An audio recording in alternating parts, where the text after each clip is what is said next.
tardes, amigos de la radio El Mirador del Gallo, en la cresta del dial 107.9 Santiago de Chile, con su programa Historias Rinconianas, con Catalina Choff y Manuel Venegas.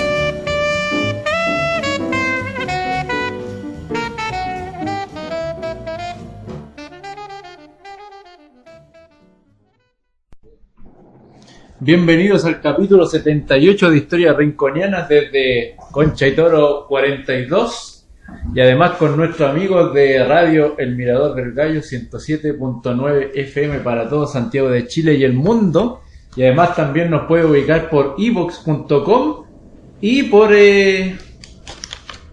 nuestro programa radial directamente en youtube.com, en donde tuvimos una sorpresa y el señor Orlo Choff escuchó nuevamente la entrevista que nos dio a nosotros, que fue escuchada por más de 4.000 personas en su momento. Imagínese usted lo importante que fue. Concha y Toro 42 es un centro cultural en donde usted puede hacer arriendo de salas, puede ir a tomarse un cafecito con pasteles, empanadas, y próximamente se van a vender completos también.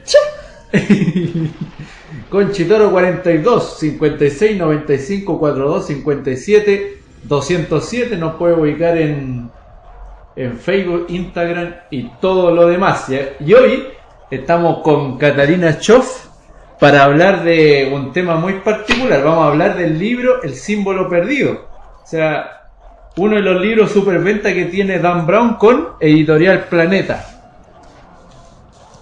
Dan Brown diríamos que es el escritor más vendido en este tiempo, o sea, el más importante de la época moderna en lo que sería ciencia ficción, pero los que saben dicen que los libros de Dan Brown son ficcionados a propósito porque no se podrían vender si fueran vendidos como un libro de investigación histórica, ¿ok? Entonces hay que falsear con el conocido profesor Robert Landon, interpretado en el cine por Tom Hanks. Y que justamente esta película no ha salido al cine porque las malas lenguas dicen que no quisieron que saliera al mercado cinéfilo, imagínate, porque es un libro extraordinario. Yo diría que incluso es mucho mejor que el que salió al cine, que fue El Código Da Vinci y luego Ángel y Demonio, que para todos los que viven de lo que es la conspiración y la novela histórica, estos libros son fantásticos. Pero además, si usted nunca ha leído a Dan Brown, puede leer la versión en español de lo que sería Dan Brown, que es Juan José Benítez. Los dos yo diría que dan en el clavo de una manera bastante oportuna, y los dos dicen que mucha de la información que sale en estos libros es real. Y Juan José Benítez, en uno de las miles de entrevistas que ha dado a lo largo de su historia, porque ya estamos hablando de que tiene más de 70 años, de hecho tiene la misma edad que Don Orloff J. Benítez, que el padre de Catalina. Imagínate que todos los que nacieron en esa época, muchos son investigadores de estos temas. Otra particularidad más de la época de la década del 50. Es una generación muy, muy especial. Entonces, vamos a partir de inmediato con lo que sería uno de los superventas del último tiempo, que se llama el libro El Símbolo Perdido, de Editorial Planeta. ¿Lo mostramos? Bueno, lo que usted va a ver es esto, nada más que eso. El Símbolo Perdido de Dan Brown, que todos ya conocen de qué se trata el tema. Dale, no, corre, es que vamos a iniciar ahora. Es que a Ale no le gusta salir en el No, porque video. me desconcentro. Entonces, El Símbolo Perdido de Dan Brown, primera edición, traducción de Claudia Conde, María José Díez y Alex Montoto. ¿Qué es lo que dice Editorial Planeta en el libro original de la primera edición cuando usted lo compra? Dice: esta es una obra de ficción. Los nombres, personajes, empresas, organizaciones, lugares, acontecimientos y hechos que aparecen en la misma son producto de la imaginación del autor o bien se usan en el marco de la ficción. Cualquier parecido con personas vivas o muertas o hechos reales es pura coincidencia. Primera edición del año 2009, pasada directamente al español el mismo año que se sale a la venta la edición original en inglés. Pero luego Dan Brown inicia con el título de los hechos y dice así: en 1991 el director de la CIA escondió un documento en su caja fuerte. Hoy en día el documento todavía pertenece ahí dentro. En su críptico texto hay referencia a un antiguo portal y a una desconocida ubicación subterránea. El documento también contiene la frase: está enterrado por ahí en algún lugar. Todas las organizaciones que aparecen en esta novela existen, incluidos los francmasones, el Colegio Invisible, la Oficina de Seguridad, el CAMS y el Instituto de Ciencias No Éticas. Todos los rituales, datos científicos, material gráfico y monumentos que aparecen en esta novela son reales. Entonces, ¿qué es lo que pasa? Uno se cubre y el otro dice: vamos para adelante, Noah.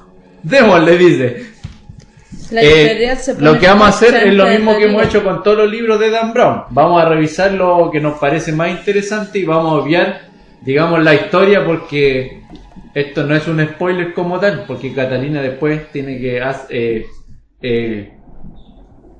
habla sobre lo que ella encuentra interesante y me puede parar en cualquier momento, ¿no es cierto, Catalina? Sí, como por ejemplo, te voy a detener cuando empecemos a hablar del 18. Prólogo. La casa del templo, 20-33 horas. Bueno, este prólogo es para que usted entienda qué es en realidad, pero... El secreto es cómo morir. Desde el principio de los tiempos, el secreto siempre ha sido cómo morir. El iniciado de 34 años bajó la mirada hacia la calavera que sostenía en las palmas de sus manos. Era una calavera hueca con un cuenco y rellena de un vino rojo sangre. «Bébetelo», se dijo a sí mismo, «no tienes nada que temer». Tal y como era tradición, había comenzado este viaje ataviado con la vestimenta ritual de los herejes medievales que eran conducidos al cadalso. ¿Sabes qué es lo que me acuerdo de eso? Bébetelo y el traje medieval me recuerda al episodio de Alicia en el País de las Maravillas, Sí. cuando cae en el túnel y encuentra una botella que dice bébelo y el pastel que dice cómeme. Y sobre la vestidura medieval, el conejo, en la versión original, anda con un traje tipo Masón. los mosqueteros. Es un... Y que tiene... utiliza hasta delantal, yo me Es como el traje de los mosqueteros. Sí, porque anda sirviendo de ahí, no sé, Claro. que salta por la mesa y anda sirviendo y no Claro, se quiere ensuciar. después salieron otras versiones que lo mostraban vestido muy a la usanza inglesa, con chaqueta y chaquetilla, qué sé yo. Pero esa escena es como calcar a Alicia del País de las Maravillas. La camisa abierta para dejar el pálido pecho al aire. La pernera izquierda del pantalón arremangada hasta la rodilla y la manga derecha hasta el codo. Además de una gruesa soga alrededor del cuello, el cable del remolque.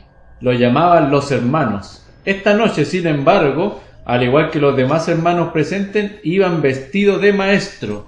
Un saludo a Manuel Arredondo Fuente, que nos está viendo. Los hermanos que lo rodeaban... ¿Qué pasó? Empieza de nuevo a leer en los hermanos que lo rodeaban porque se desconectó un poco. Ah, pero es que yo sigo de largo porque estoy grabando. Ah, ¿de veras? Los hermanos que lo rodeaban iban todos ataviados con el atuendo completo. Delantal de piel de cordero, banda y guantes blancos. Alrededor de sus cuellos colgaban joyas ceremoniales que brillaban cual ojos fantasmales en la tenue luz. La mayoría de estos hombres ostentaban posiciones de gran poder en la vida real y sin embargo al iniciar sabía que sus rangos mundanos nada significaban dentro de estas paredes. Aquí todos los hombres eran iguales, hermanos, jurados que compartían un lazo místico. Mientras contemplaban la intimidante asamblea, el iniciado se preguntó quién en el mundo exterior se podría imaginar a este grupo de hombres congregados a un mismo lugar, o que lo hicieran a este lugar. La sala se asemejaba a un santuario sagrado de la antigüedad. La verdad, sin embargo, era mucho más extraña. Estoy a solo unas manzanas de la Casa Blanca. Este colosal edificio, situado en el 1733 de la calle 63 de Washington, era una réplica de un templo precristiano, el templo del rey Mausolo, el mausoleo original, un lugar en que descansa al morir. En la entrada principal, 2 esfinges de 17 toneladas vigilaban la puerta de bronce. El interior era un ornamento laberíntico de cámaras rituales, pasillos, criptas selladas, bibliotecas e incluso un muro hueco en el que se ocultaban los restos de 2 seres humanos. Estamos bien. Al iniciado le habían contado que todas y cada una de las salas de este edificio escondían un secreto. Aunque él sabía, ninguna sala contenía secretos más profundos que la gigantesca cámara en la que ahora estaba arrodillado con una calavera en las palmas de sus manos. La sala del templo. Esta sala era un cuadrado perfecto y cavernoso. El techo se encontraba en unos espectaculares 30 metros de altura y lo sostenía una serie de monolíticas columnas de granito verde. Rodeaba la sala una gradería de asientos de oscuro nogal ruso con cuero de cerdo curtido en mano. Un trono de 10 metros de altura dominaba el muro occidental y en el otro extremo, oculto a la vista, había un órgano de tubos. Los muros eran como caleidoscopios de símbolos antiguos, egipcios, hebraicos, astronómicos, químicos y otros todavía desconocidos. Esta noche la sala del templo estaba iluminada por una serie de cirios cuidadosamente dispuestos. Su tenue resplandor estaba únicamente acompañado por los pálidos rayos de luz de luna que se filtraban por el amplio ojo del techo y que iluminaban la pieza más extraordinaria de la sala, un enorme altar hecho con un bloque sólido de mármol belga, pulido y de color negro, situado en el centro mismo del cuadrado de la cámara. El secreto es cómo morir, se recordó a sí mismo el iniciado. Ha llegado el momento, susurró una voz. El iniciado dejó que su mirada se posara sobre la distinguida figura ataviada con una túnica blanca que tenía ante sí. El venerable Maestro Supremo, este hombre de casi 60 años, era todo un ícono norteamericano, muy querido, robusto e incalculablemente rico. Su cabello, antaño oscuro, ya estaba encaneciendo, y su famoso rostro reflejaba toda una vida de poder y un vigoroso intelecto. «Haz el juramento», dijo el venerable maestro con una voz suave como la nieve al caer. «Completa tu viaje». El viaje del iniciado, como el de todos los demás, había comenzado el primer grado. Aquella noche, en un ritual parecido a este, el venerable maestro le había vendado los ojos con una venda de terciopelo y tras colocarle una daga ceremonial sobre el pecho desnudo, le había preguntado: «¿Juras solemnemente por tu honor, sin estar influenciado por motivos mercenarios o indigno alguno, que libre y voluntariamente te presentas como candidato a los misterios y privilegios de la hermandad?» «Lo juro», había mentido el iniciado. «Que te remuerda pues la conciencia», le advirtió el maestro, «y te sobrevenga una muerte inmediata si traicionas alguna vez los secretos que te serán revelados». En aquel momento el iniciado no sintió miedo alguno. «Nunca descubrirán cuál es mi auténtico propósito». Esta noche, sin embargo, le había parecido advertir una aprensiva solemnidad en la sala del templo, y su mente comenzó a repasar todas las advertencias que había recibido durante este viaje. Bueno, ahí vamos, hasta aquí vamos a dejar el prólogo porque es mucho más largo. Para que usted se haga una idea, el profesor Robert Landon tiene que ir a dar una charla, como en todos los otros libros, pero esta charla la hace directamente en Estados Unidos, viaja hasta la capital de Estados Unidos, Manhattan, en donde a él le mienten y se hacen pasar por el amigo de él para ir a dar una charla justamente en el Capitolio, porque faltaba el personaje que tenía que dar esa charla y se había indispuesto. Entonces llega él y en medio del Capitolio resulta que se encuentra con la mano cortada de su amigo Solomon, que ese apellido es muy conocido porque son de los padres de la patria de Estados Unidos. Y que le han cortado la mano porque al parecer andan en busca de un secreto que ni siquiera él mismo sabe qué es. Y hay una historia paralela que cuenta de la hija de este señor que está haciendo una investigación muy particular sobre la ciencia neótica, o sea, sobre la ciencia del viaje en el tiempo o cómo el cerebro puede descubrir cosas que hasta el día de hoy nosotros no podemos hacer mediante las máquinas. Es una ciencia que usted debe descubrir por ahí y por acá en internet. Entonces nos vamos directamente al capítulo 2. Aquel que se llamaba a sí mismo Malak presionó la punta de la aguja sobre su cabeza afeitada, suspirando de placer cada vez que la afilada herramienta entraba y salía de su carne. El suave zumbido del aparato eléctrico resultaba adictivo. Soy una obra maestra. La finalidad de los tatuajes nunca había sido la belleza. La finalidad era el cambio. Desde los sacerdotes nubios con marcas en la piel del 2000 a.C. hasta los tatuados acólitos del culto de Cibeles en la antigua Roma, pasando por las cicatrices moco de los modernos maoríes, los humanos siempre se han tatuado a sí mismos con la intención de ofrecer su cuerpo en sacrificio parcial, soportando el dolor físico del embellecimiento y sufriendo un proceso de cambio. A pesar de las aciagas admoniciones del Levítico 19:28 que prohibían la mutilación de la propia carne, en la actualidad los tatuajes se han convertido en un rito de pasaje compartido por millones de personas, desde pulcros adolescentes hasta drogadictos empedernidos o esposas suburbanas. El acto de tatuarse la propia piel ha constituido una transformadora declaración de poder, un anuncio al mundo: tengo el control de mi propia carne. El embriagador sentimiento de control derivado de la transformación física ha provocado que millones de personas se vuelvan adictas a múltiples prácticas de alteración de la carne, cirugía cosmética, piercing, culturismo, esteroides, incluso la bulimia y la transexualidad. El espíritu humano reclama el dominio de su revestimiento carnal. Una única campanada sonó en el reloj del abuelo de Malak, y este levantó la mirada. Las 6 de la tarde. Tras dejar la herramienta a un lado, envolvió su desnudo cuerpo de 1,90 m con una bata de seda de Kirio y recorrió el pasillo a grandes zancadas. El aire de la amplia mansión estaba cargado con la fragancia de sus tintes para la piel y el humo de las velas de cera de abeja que utilizaba para esterilizar las agujas. El imponente joven pasó por delante de las antigüedades italianas de incalculable valor que decoraban el pasillo, un grabado de Piranesi, una silla Savonarola, una lámpara de aceite Bugarini. Cuando llegó al ventanal no pudo evitar echar un vistazo y admirar desde la distancia el perfil clásico de los edificios de la ciudad. La luminosa cúpula del Capitolio resplandecía con solemne poder contra el oscuro cielo invernal.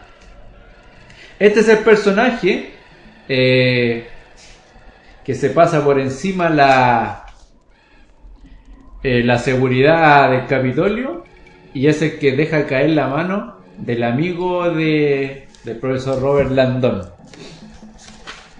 para que usted se haga una idea cómo va la cosa. Entonces aquí nos vamos a saltar directamente hasta parte del capítulo 6.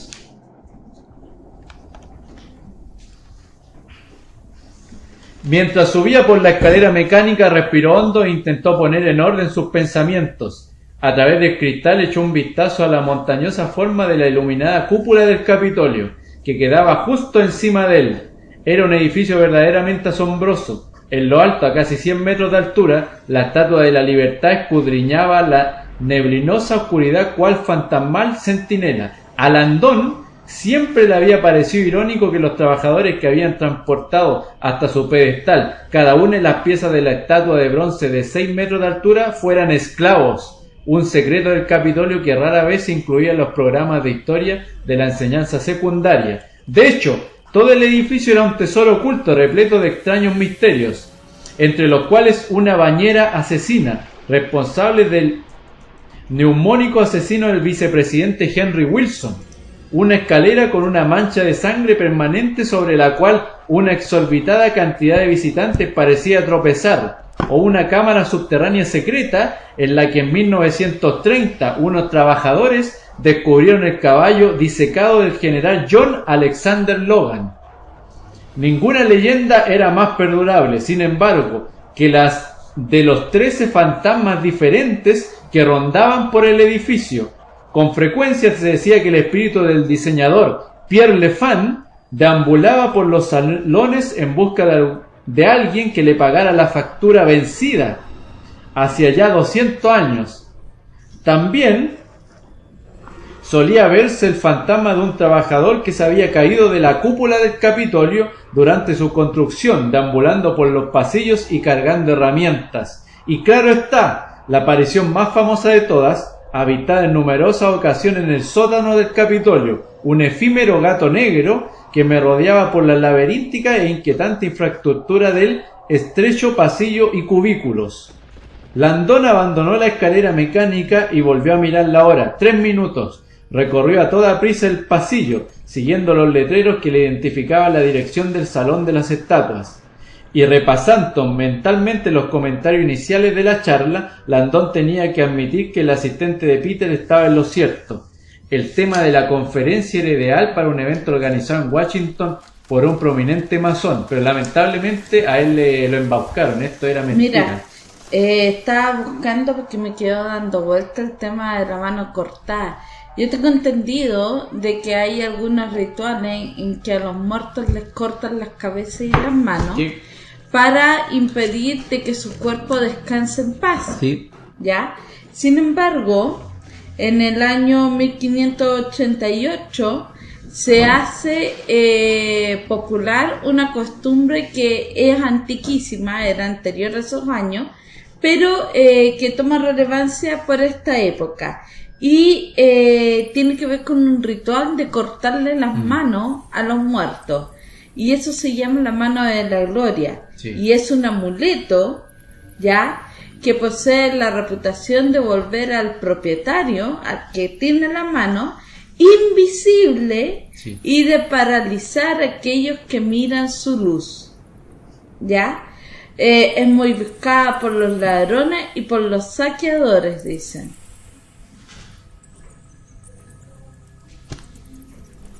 Así que por ahí vamos avanzando con algunas curiosidades.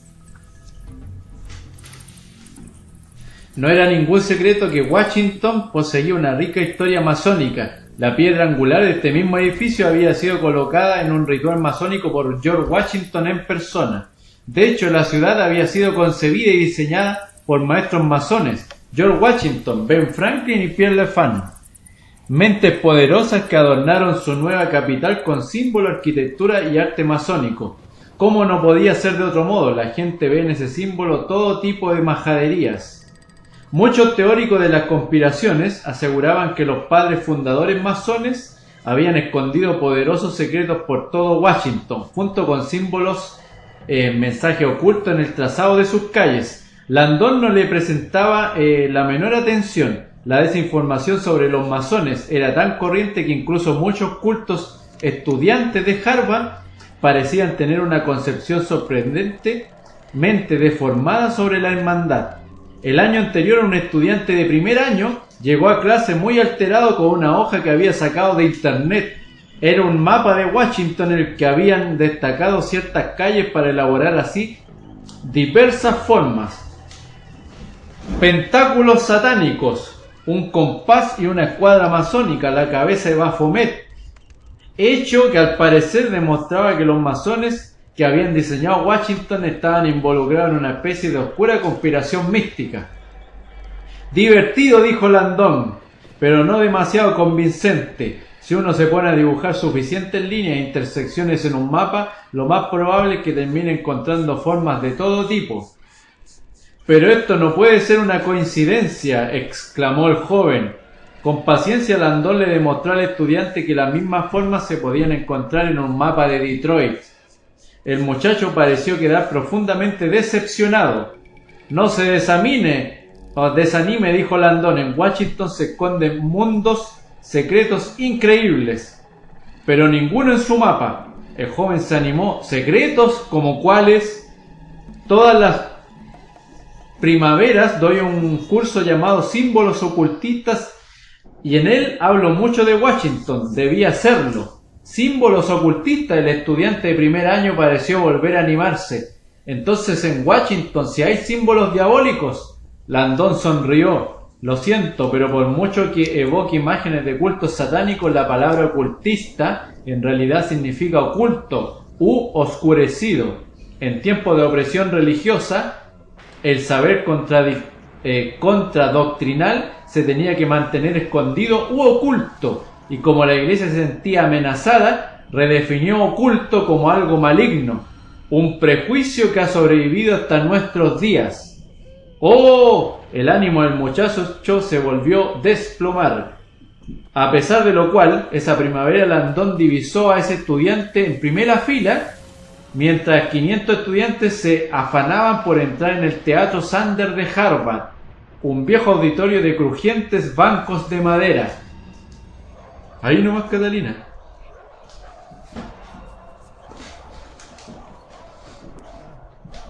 Buenos días a todo el mundo, exclamó Landon desde el amplio escenario. Encendió el proyector de diapositivas y una imagen se materializó detrás de él. Mientras se acomodan, ¿podrían decirme cuántos ustedes reconocen el edificio que aparece en esta fotografía? ¡El Capitolio de Estados Unidos! Prorrumpieron docenas de voces al unísono en Washington. Sí, en esa cúpula hay 4.000 toneladas de hierro, una hazaña sin paralelo del ingenio arquitectónico de la década de 1850. ¡Asombroso!, gritó alguien. Landon puso los ojos en blanco. Desearía que alguien censurara esa palabra. Muy bien. ¿Cuántos de ustedes han visitado Washington alguna vez? Se alzaron unas cuantas manos. ¿Tan pocos? Landon fingió sorpresa. ¿Y cuántos han ido a Roma, París, Madrid o Londres? Se alzaron casi todas las manos. Chanfre.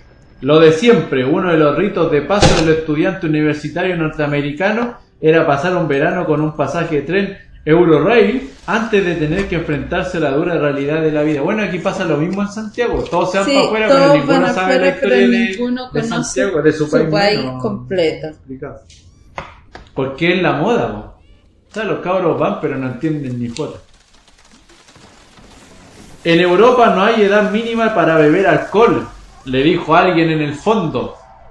Landon sonrió, como si aquí la edad mínima le impidiera beber. Todos rieron, dice. Era el primer día de clase y a los estudiantes les costaba más de lo habitual acomodarse. No dejaban de moverse en sus crujientes bancos. A Landon le encantaba dar clase en este auditorio porque solo con el ruido de los bancos podía averiguar el grado de concentración de sus alumnos. En serio, dijo Landon, la arquitectura, el arte y el simbolismo de Washington son de los más destacables del mundo. Las cosas antiguas son más atractivas, sugirió alguien. Y por cosas antiguas, aclaró Landon, supongo que se refiere a castillos, criptas, templos y ese tipo de cosas, ¿verdad? Sus cabezas asintieron al unísono. Muy bien. Y si les digo que en Washington hay ejemplos de todas esas cosas, castillos, criptas, pirámides, templos, de todo. El crujido disminuyó. Amigos míos, dijo Landon, bajando el tono de voz, acercándose al frente del escenario. En la próxima hora descubrirán que nuestra nación está repleta de secretos e historia oculta, y exactamente igual que en Europa, los mejores secretos están escondidos a la vista de todo el mundo. Los bancos de madera quedaron en completo silencio. Los tengo conmigo, dijo Landon. Landon bajó la luz y proyectó la segunda diapositiva. ¿Quién puede decirme qué está haciendo George Washington aquí? La diapositiva era el famoso mural en el que aparece George Washington ataviado con la típica vestimenta masónica y de pie delante de un extraño artilugio. Un enorme tipo de madera con un sistema de cuerda y polea del cual cuelga un enorme bloque de piedra. Un grupo de elegantes espectadores permanece de pie ante él. «Está levantando ese bloque de piedra», aventuró alguien. Landon no dijo nada. Prefería que fuera otro estudiante quien lo corrigiera. En realidad, intervino otro. «Creo que lo que está haciendo Washington es bajar la piedra. Lleva un traje masónico. He visto fotografías de masones colocando piedras angulares con anterioridad. En la ceremonia siempre se utiliza un trípode como ese para bajar la primera piedra». «Excelente», dijo Landon. «El mural retrata al padre de nuestro país utilizando trípode y polea para colocar la piedra angular del Capitolio, el 18 de septiembre de 1793, entre las 11:04 y las 12:30. Landon hizo una pausa y repasó la clase con la vista. «¿Puede alguien decirme el significado de la fecha y la hora?» Y ahí Catalina quiere hablar algo. Sobre el 18 yo sí puedo decir algo. El 18 es considerado como un número sagrado asociado con la plenitud y la totalidad. Sus raíces más características son el 6 y el 13, lo que hace que sea un número de protección al conseguir una configuración de estrella hexagonal. Y nosotros ya hemos visto en algunas rutas del rincón de que en algunos templos, particularmente en uno, la cúpula está montada no en un octágono como es lo más normal, sino que en un hexágono, que son verdaderos portales para trasladarse o tener comunicación con otras dimensiones, porque el hexágono es la forma del sello de Salomón. Y Salomón obtenía su sabiduría en unas, se los voy a decir así muy caricaturizadamente, eran como conferencias que él tenía interdimensionales, de las cuales él sacaba después una deducción y daba la mejor respuesta ante cualquier situación que a él se le pusiera enfrente. De ahí él sacaba su sabiduría, no es que tuviera todo el conocimiento del mundo en su cabeza. En cuanto a la hora, ahí me pillaste. Lo que pasa es que aquí lo explica. Lo que llama la atención es que Chile es parte de este círculo de 18, de número 18 de septiembre. Oye, espérate un poquito, dice las ventajas de identificarse con el número 18, dice en esta página. Dice, asociarse con el número 18 ayudará al entorno a confiar en ella. Una de las principales características de su personalidad es que siempre están aprendiendo cosas nuevas, siendo su mente capaz de retener todos los datos de importancia. Por lo que cuando necesitan acceder a ello, se acordarán convirtiéndose en una fuente de conocimiento casi inagotable. Son buenos líderes, siendo capaces de poder actuar hasta en las situaciones más conflictivas, incluso hasta bajo presión. Son buenos amigos, confidentes, así como personas que anteponen las necesidades a las personas que necesitan ayuda a las suyas propias. Si eso nosotros lo traspasamos de una persona a una nación o a una ciudad, está hablando de ciudades que están dispuestas a convertirse en comunidades, en centros de liderazgo a nivel mundial. ¿Ya? Eso básicamente. Hubo un silencio, pero completo en la sala. Y si les digo que ese preciso momento fue escondido por tres famosos masones, George Washington, Benjamin Franklin y Pierre Lafont, el principal arquitecto de Washington. Más silencio. Básicamente la piedra angular fue colocada en esa fecha y a esa hora porque, entre otras cosas, el auspicioso Caput Draconis estaba en Virgo. Todo el mundo intercambió miradas en la sala. Un momento, dijo alguien, ¿se refiere a que la razón es la astrología? Exactamente, aunque una astrología muy distinta de la que conocemos hoy en día. Se alzó una mano. ¿Está diciendo que nuestros padres fundadores creían en la astrología? Landon sonrió. Y mucho. ¿Qué dirían si les dijera que la ciudad de Washington contiene más signos astrológicos en su arquitectura? Zodiacos, mapas celestes, piedras angulares colocadas en una fecha y hora astrológicamente precisa que ninguna otra ciudad del mundo. Más de la mitad de los padres de nuestra constitución eran masones, hombres que creían firmemente que las estrellas y el destino estaban entrelazados, hombres que prestaron gran atención al trazado de las estrellas a la hora de estructurar su nuevo mundo. Pero todo eso de la piedra angular del Capitolio colocada mientras Caput Draconis estaba en Virgo, ¿qué más da? No puede tratarse de una mera coincidencia. Una coincidencia impresionante si tenemos en cuenta que las piedras angulares de las tres estructuras que componen el Triángulo Federal, el Capitolio, la Casa Blanca, el Monumento a Washington, fueron colocadas en distintos años, pero cuidadosamente programadas para que tuvieran lugar exactamente en esa misma condición astrológica. La mirada de Landon se encontró con una sala llena de ojos abiertos. Unos cuantos estudiantes agacharon la cabeza y empezaron a tomar nota. Al fondo de la clase se alzó una mano. ¿Por qué hicieron eso? Landon se rió entre dientes. La respuesta a eso equivale al material de un semestre entero.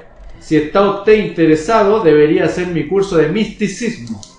De todos modos, no creo que estén ustedes emocionalmente preparados para oír la respuesta. ¿Cómo le dicen? Haga la prueba.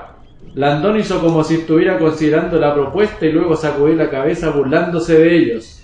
Lo siento, no puedo hacerlo. Algunos de ustedes son apenas novatos. Temo que esto puede hacerles estallar la cabeza. Díganoslo, gritaron todos. Landon se encogió de hombros. Quizá deberían ustedes unirse a los masones o a la Estrella del Oriente y aprender al respecto directamente de la fuente. No podemos entrar, afirmó un joven. Los masones son una sociedad súper secreta. ¡Súper secreta, ¿verdad? Landon recordó el enorme anillo masónico que su amigo Peter Solomon llevaba con un gran orgullo en la mano derecha.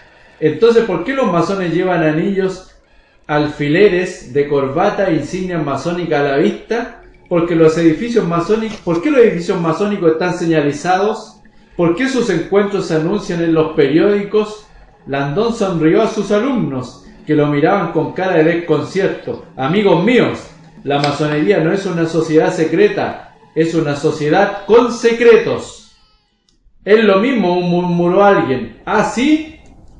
¿Consideraría Coca-Cola una sociedad secreta? Claro que no, dijo el estudiante. Muy bien, y si llamara a la puerta de su oficina central y le pidiera la receta, ¿qué pasaría? Que no me la darían. Exactamente, pero conoce el secreto más profundo de Coca-Cola. Debería unirse a la compañía, trabajar durante muchos años, demostrar que es digno de confianza y finalmente acceder a los más altos escalones de jerarquía. Quizás entonces compartirían con usted esa información, pero para ello debería jurar mantener el secreto. O sea, estáis bajo contrato, ¿no? Sí, así de simple. En la masonería tú estás bajo contrato. ¿Está diciendo que la francmasonería es como una empresa? Sí, en la medida en que mantiene una estricta jerarquía se toman los secretos muy en serio. Mi tío es masón, intervino una joven, y mi tía lo odiaba porque ni siquiera con ella comenta nada. Dice mi tía que la masonería es una especie de religión extraña. Un equívoco muy común, no es una religión. Hagamos la prueba. ¿Quién de los presentes está haciendo el curso de religión comparada que imparte el profesor Witherspoon? Varias manos se alzaron. Muy bien, ¿cuáles son pues los 3 prerequisitos para considerar que una ideología es una religión? PCC, contestó una mujer. Prometer, creer y convertir. Correcto, dijo Landon. Las religiones prometen la salvación. Las religiones creen en una teología precisa y las religiones convierten a los no creyentes. La masonería, sin embargo, da negativo en los 3 casos. Los masones no prometen ninguna salvación, no tienen una teología específica y no quieren convertir. De hecho, dentro de las logias masónicas, las discusiones sobre la religión están prohibidas. O sea, no tiene nada que ver con la teosofía de la masonería. ¿Te fijáis? Nada. Entonces, ¿la masonería es antirreligiosa? Al contrario, uno de los prerequisitos para convertirse en masón es creer en un poder superior. La diferencia entre la espiritualidad masónica y la religión organizada es que los masones no imponen ninguna definición o nombre específico a ese poder superior. En vez de una identidad teológica definitiva como Dios, Alá, Buda o Jesús, los masones utilizan términos más genéricos como ser humano o gran arquitecto del universo. Esto les permite congregar a las personas de diversa fe. Y ahí terminamos con este capítulo y vamos a seguir avanzando.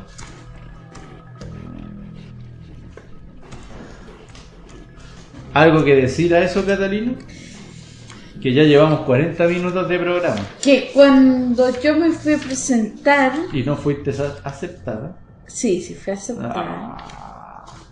En la masonería, no es que la masonería sea una cuestión casi satánica. Lo que pasa es que hacen estudios filosóficos. Para Por descubrir menos, secretos que ni siquiera ellos saben si son y verdad o ficción. las primeras clases son acerca de simbología. Se aprende mucho de historia. Un buen masón tiene que saber mucho de historia. Y así hay un sinfín de otras cosas que, claro, no es lo mismo que una religión, pero tampoco estamos hablando de una sociedad que sea antinatura. O sea... Pero, por ejemplo, podríamos decir que la sociedad teosófica es más compleja en sus fundamentos, mucho más compleja, ¿no? No, lo que pasa también son estudios filosóficos que rayan dentro de la religión, pero tampoco son antinatura, no son distintos focos de cómo uno mira la realidad. Ya, pero por ejemplo, un partido político de los partidos antiguos sería más parecido a una religión de acuerdo a esos tres fundamentos que lo que sería la masonería, po. Si lo vemos así, porque en el tercer fundamento, que sería convertir, están tratando de convertirte. Claro. O sea, yo estaría más cerca, por ejemplo, si yo hablo de socialismo o comunismo, estaría más cerca de lo que es una religión.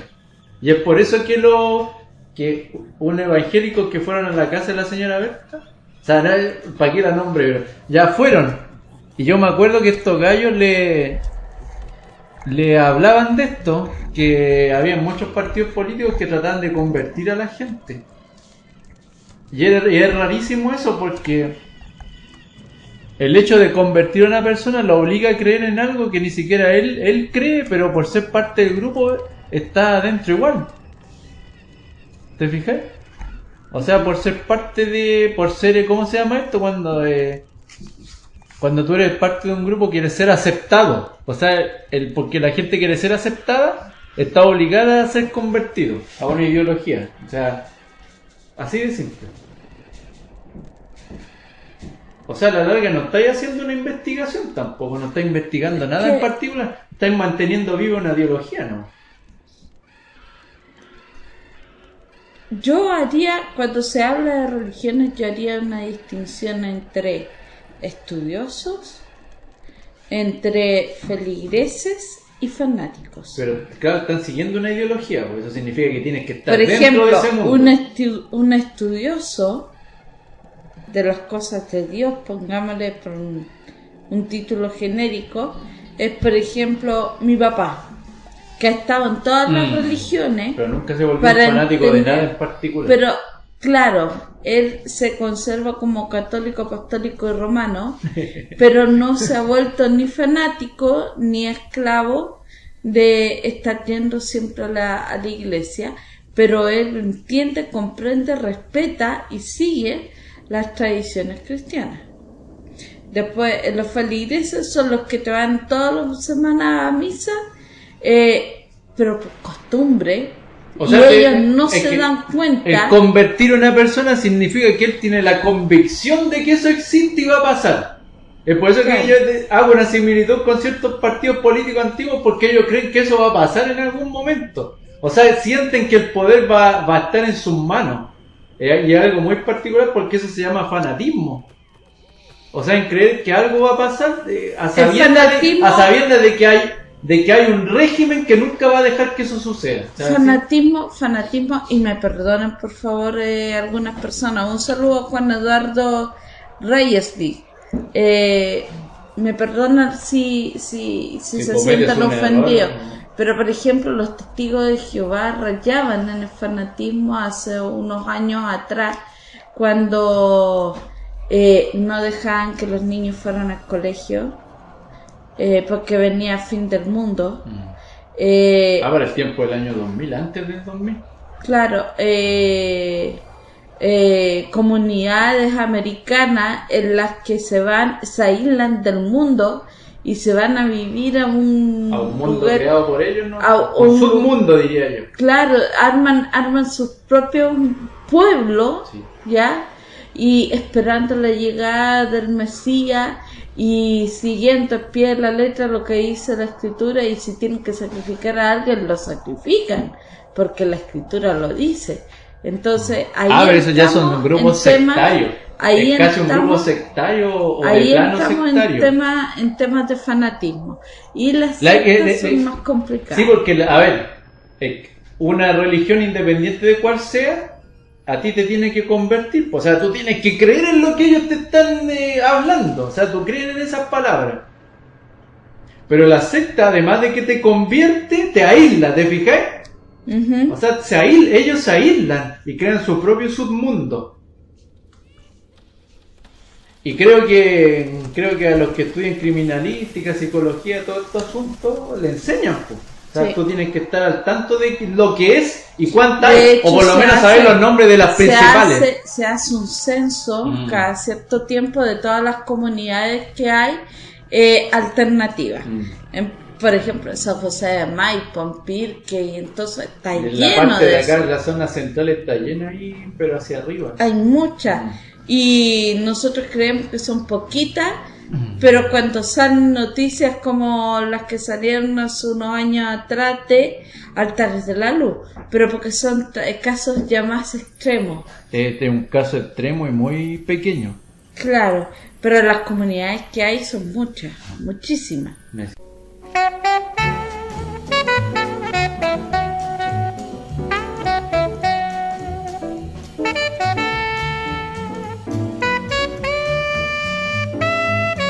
Buenas tardes, amigos de la radio El Mirador del Gallo, en la cresta del dial 107.9 Santiago de Chile, con su programa Historias Rinconianas con Catalina Choff y Manuel Venegas.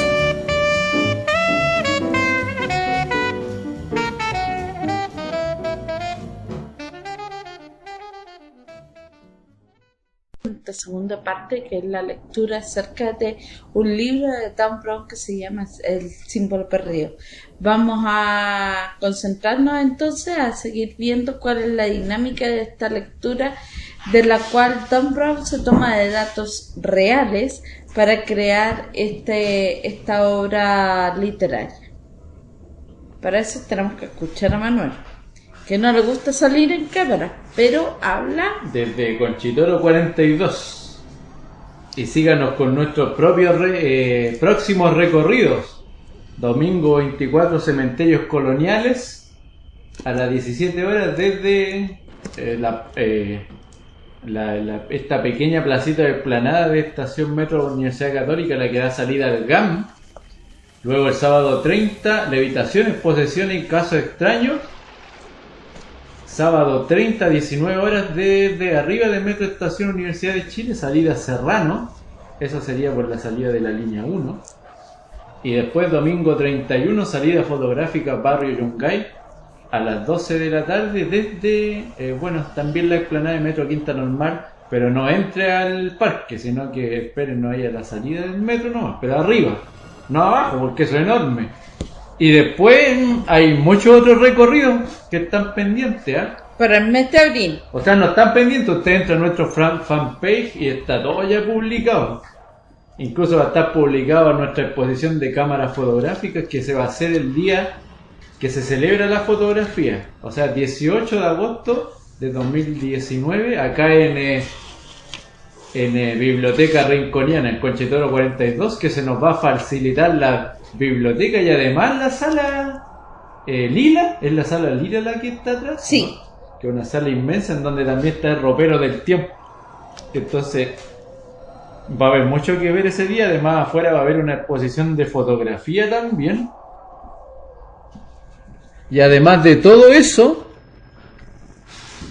para los días del patrimonio, que son el 25 y 26 de mayo, si no me equivoco, sábado y domingo, van a tener la posibilidad de venir a ver una extraordinaria exposición de juguetes y aparatos antiguos, incluido nuestro duende mágico de traje verde con rojo. Oye, y el 27-28 de abril vamos a estar acá en el barrio Concha y Toro con una feria del libro usado, nuevo y usado, pero además nosotros como Rincón Patrimonial Chileno vamos a tener una charla acerca del cómics nacional y vamos a tener una pequeña muestra de revistas y de objetos relacionados con el mundo de cómics.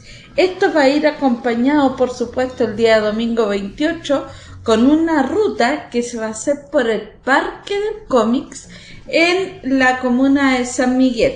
Para eso nos vamos a reunir a la hora que se lo vamos a indicar en la estación San Miguel arriba. En la mañana, ¿ya? ¿no? Sí. En la mañana, Sí, a las lo que pasa es 11 que de ya la mañana. estamos ahí en otoño. ¿No?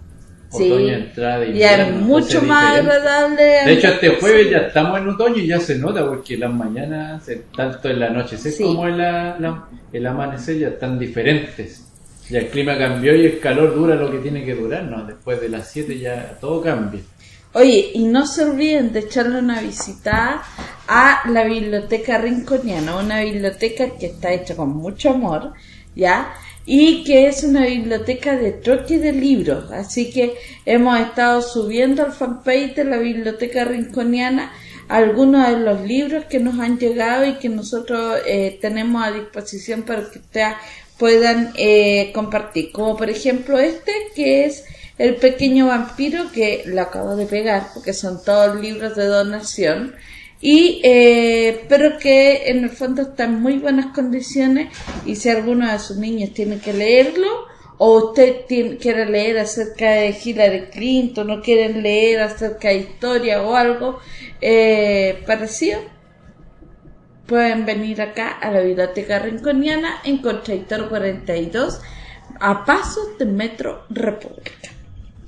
Ahora sí, Manuel, sigamos con Dan Brown.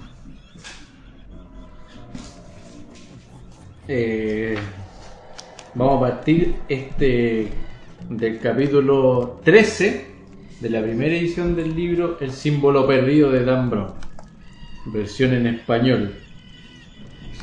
A Robert Landon la rotonda del Capitolio, al igual que la Basílica de San Pedro, siempre conseguían sorprenderlos. A pesar de saber que la sala era tan grande que en ella cabía perfectamente la Estatua de la Libertad, siempre que volvía le parecía más grande y espaciosa de lo que había anticipado, como si hubiera espíritus en el aire. Esta noche, sin embargo, solo había caos. Los agentes de la policía del Capitolio habían acordonado la rotonda mientras intentaban alejar de la mano a los consternados turistas. El niño pequeño seguía llorando. En un momento dado se pudo ver un brillante flash. Un turista había tomado una fotografía de la mano. Varios guardias detuvieron inmediatamente al hombre, le requisaron la cámara y lo escoltaron hacia la salida. En medio de la confusión, el mismo Landon permanecía como en trance, deslizándose entre la multitud, acercándose lentamente a la mano. La cercenada mano derecha de Peter Salomon permanecía erguida, con la muñeca ensartada en un pequeño pedestal de madera. Tenía 3 de los dedos cerrados, mientras que el pulgar y el índice permanecían completamente extendidos, apuntando hacia lo alto de la cúpula. ¡Atrás todo el mundo!, gritó la gente. Landon estaba suficientemente cerca para ver la sangre seca de la muñeca que se había coagulado en la base de la madera. Las heridas post-mortem no sangran, lo cual significa que Peter está vivo. Landon no sabía si sentirse aliviado o asqueado. Le han cercenado la mano estando vivo, sintió bilis en la garganta. Pensó en todas las veces que su querido amigo había extendido esta misma mano para dársela a Landon o para ofrecerle un afectuoso abrazo. Durante unos segundos Landon parecía quedarse con la mente en blanco. Una corona y una estrella. Landon se arrodilló para observar mejor las puntas de los dedos pulgar e índice de Peter. Tatuajes. Por increíble que pareciera, el monstruo que había hecho esto le había tatuado unos pequeños símbolos en la punta de los dedos. En el pulgar una corona, en el índice una estrella. ¡No puede ser! Landon reconoció al instante ambos símbolos, convirtiendo esta ya de por sí horrorosa escena en algo sobrenatural. Estos dos símbolos habían aparecido juntos muchas veces en la historia, y siempre en el mismo lugar, en la punta de los dedos de una mano. Era uno de los íconos más codiciados y esotéricos del mundo antiguo, la mano de los misterios. Era un ícono que ya casi no se veía, pero a lo largo de la historia había simbolizado un poderoso llamado a la acción. Ahora Landon se esforzaba por comprender el grotesco objeto que tenía ante sí. Alguien ha recreado la mano de los misterios con la mano de Peter. Costaba creerlo. Tradicionalmente este ícono se esculpía en piedra o madera, o bien se representaba en un dibujo. Landon nunca había visto antes mano de los misterios hecha de carne. La idea era aberrante. Señor, dijo un guardia detrás de Landon, retroceda por favor. Hay más tatuajes, aunque no podía ver bien los dedos que estaban cerrados. Landon sabía que cada una de las puntas estaba decorada con sus propias marcas. Esa era la tradición. 5 símbolos en total. A lo largo de los milenios, los símbolos en la punta de los dedos de la mano de los misterios nunca había cambiado, como tampoco había cambiado su propósito icónico. La mano representa una invitación. Landon sintió un repentino escalofrío al recordar las palabras del hombre que lo había traído aquí. Profesor, esta noche recibirá la invitación de su vida. En la antigüedad, la mano de los misterios representaba la más codiciada invitación posible. Recibir este ícono era una convocatoria sagrada para unirse a un grupo de élite, aquellos que custodiaban el saber secreto de todas las épocas. La invitación no era solo un gran honor, significaba asimismo que un gran maestro le creía a uno mecedor de este saber oculto, la mano del maestro extendida al iniciado. Señor, dijo el guardia, colocando una mano firme sobre el hombro de Landon, haga el favor de retroceder de inmediato. Sé lo que significa, profirió Landon. Puedo ayudarles. Ahora, insistió el guardia. Mi amigo está en problemas. Tenemos que... Landon sintió que unos fuertes brazos tiraban de él y lo alejaban de la mano. Él no puso ninguna resistencia.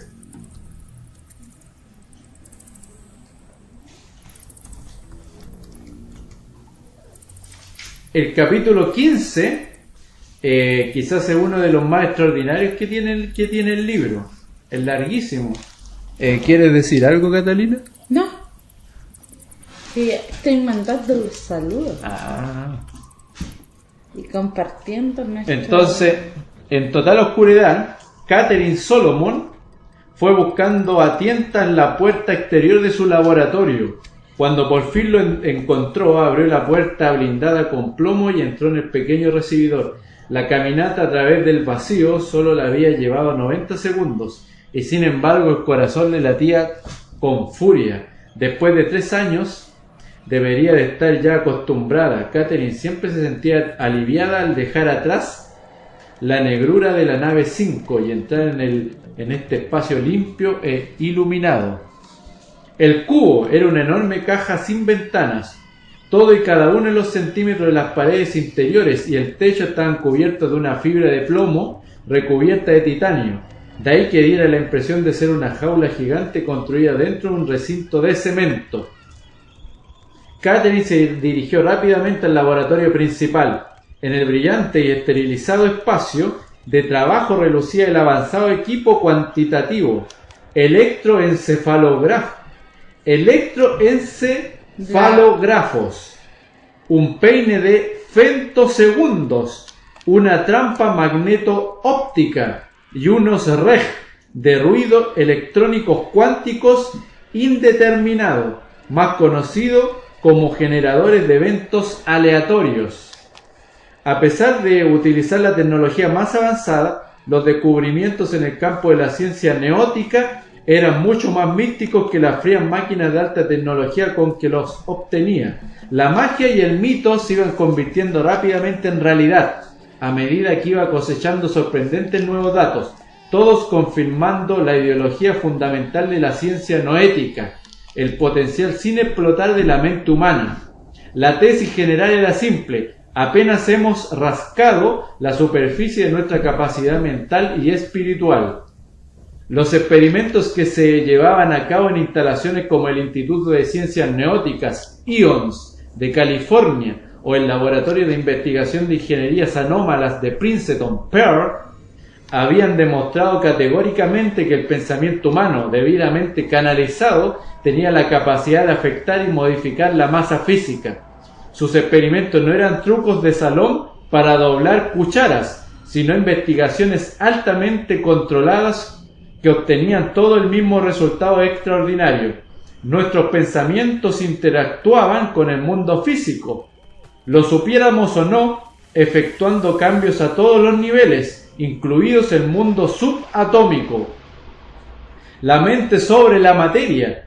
En 2001, en las horas que siguieron a los espantosos acontecimientos del 11 de septiembre, el campo de la ciencia noética dio un gran salto adelante. 4 científicos descubrieron que cuando el dolor y el miedo ante esta tragedia unió al mundo en duelo, los resultados de 37 generadores de eventos aleatorios repartidos por todo el mundo de repente se volvieron significativamente menos aleatorios. Por alguna razón, la unicidad de esta experiencia compartida, la coalescencia de millones de mentes, había afectado la aleatoriedad de estas máquinas, organizando sus resultados y obteniendo orden del caos. Este sorprendente descubrimiento tenía paralelismo con la antigua creencia espiritual en una conciencia cósmica, una vasta coalescencia de intención humana capaz de interactuar con la materia física. Recientemente, estudios sobre la meditación y la oración habían obtenido resultados similares en los generadores de eventos aleatorios, avivando la afirmación de que la conciencia humana, tal y como la escritora noética Lynn McTaggart la describía, era una sustancia exterior a los confines del cuerpo, una energía altamente organizada capaz de modificar el mundo físico.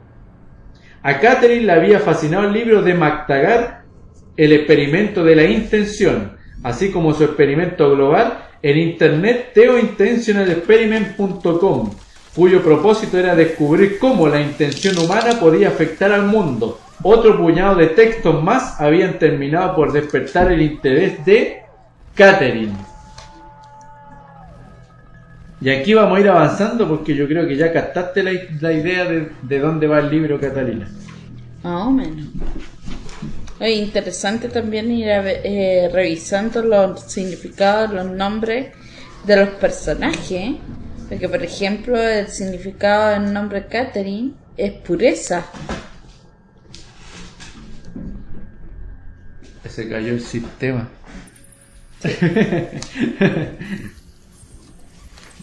Mientras recuperamos la señal de internet, Manuel está... Entonces acá... ahí. Sí, aquí vamos con este capítulo, es bien largo. Ahí volvimos. La confrontación prosiguió durante varios minutos y la pila de polvorientos libros sobre el escritorio fue haciéndose cada vez más y más alta. Finalmente Catherine levantó los brazos en señal de frustración. Está bien, has dejado clara tu postura, pero lo que yo quiero es estudiar física teórica avanzada, el futuro de la ciencia. No creo que Krishna o Vyasa tengan mucho que decir sobre la teoría de supercuerdas y los modelos cosmológicos multidimensionales. Tienes razón, ellos no. Su hermano se quedó callado un momento, con una risa en los labios. Si lo que quieres es hablar de la teoría de las supercuerdas, volvió una vez más a la biblioteca. El libro que necesitas es este. Trajo un gigantesco libro encuadernado en cuero de la estantería y lo dejó caer con gran estruendo sobre el escritorio. Es una traducción del siglo XIII del original arameo medieval. ¿Teoría de supercuerda en el siglo XIII?, pregunta Catherine. La teoría de las supercuerdas formulaba un nuevo modelo cosmológico. Las más recientes observaciones científicas sugerían que el universo multidimensional no tenía 3 dimensiones, sino 10, y que interactuaban entre sí como cuerdas vibrantes, de forma parecida a las cuerdas resonantes de un violín. Catherine esperó mientras su hermano abría el libro, echaba un vistazo a la ornamentada tabla de contenidos y luego pasaba las páginas hasta llegar a un punto cercano al principio del libro. «Lee esto», le señaló una desvaída página con textos y diagramas. Obedientemente, Catherine estudió la página. Era una traducción antigua y no le resultaba fácil de leer, pero para su asombro más absoluto, tanto el texto como las ilustraciones esbozaban de forma clara exactamente el mismo universo que anunciaba la moderna teoría de supercuerdas, un universo de 10 dimensiones y de cuerdas vibrantes. En un momento dado, Catherine dejó escapar un grito ahogado y retrocedió. ¡Dios mío! Incluso describe cómo 6 de las dimensiones están entrelazadas y actúan como una sola. Asustada, retrocedió otro paso más. ¿Qué libro es este? Su hermano sonrió. Uno que espero que leas algún día. Pasó las páginas hasta llegar a la del título, en la que una elaborada ilustración formaba 3 palabras: el Zohar completo. Aunque Catherine no había leído el Zohar, sabía que era el texto fundacional del primitivo misticismo judaico, un texto que antaño se creía tan potente que estaba reservado únicamente para los rabinos más eruditos. Catherine observó el libro. «¿Me está diciendo que los primeros místicos judíos sabían que el universo tenía 10 dimensiones?» «Por supuesto». Pasó más páginas hasta llegar a una ilustración llamada Sefirot, que mostraba 10 círculos entrelazados. Obviamente la nomenclatura es esotérica, pero la física es avanzada. Catherine no sabía qué responder. «Pero entonces, ¿por qué no hay más gente que estudia esto?» Su hermano sonrió. «¿Lo harán?» «No lo entiendo, Catherine. Hemos nacido en una época maravillosa. Se acerca un cambio. El ser humano se hallará en el umbral de una nueva etapa cuando vuelvan las miradas a la naturaleza y a las antiguas formas de hacer las cosas. Cuando vuelva a las ideas que aparecen en libros como el Zohar y otros textos antiguos de todo el mundo. La verdad es poderosa y tiene su propia gravedad. Finalmente la gente se vuelve a sentir atraída por ella. Llegará un día en el que la ciencia moderna empezará a estudiar seriamente los conocimientos de los antiguos. Ese será el día en que la humanidad comenzará a encontrar respuesta a las grandes cuestiones que todavía se le escapan». Esa noche Catherine empezó a leer los textos antiguos de los que había hablado su hermano y rápidamente se dio cuenta de que tenía razón. Los antiguos poseían un conocimiento científico profundo. La ciencia moderna no hacía tanto descubrimiento como redescubrimiento. Al parecer, antaño la humanidad había alcanzado a comprender la verdadera naturaleza del universo, pero no la había retenido y se había olvidado de ella. ¿Qué tal, Catalina? Que en las mitologías germanas también hablan de más de una dimensión.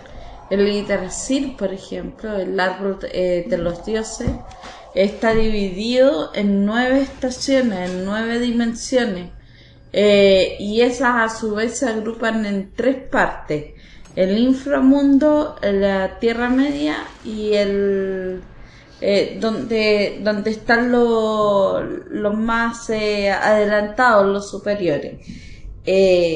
Pero eso es antiquísimo, o sea, desde hace mucho tiempo que se sabe de que existen varias dimensiones. Es más, hasta Einstein lo postuló. Y Einstein no inventó América, pero recogió todo lo que había para poder ordenarlo y crear la teoría de la relatividad y la posibilidad de viajar en el tiempo, viajar a otros planos, a otras dimensiones, que es justamente a lo que quiere llegar este libro, ¿o no? Sí. Luego vamos a avanzar hasta la página 94, en donde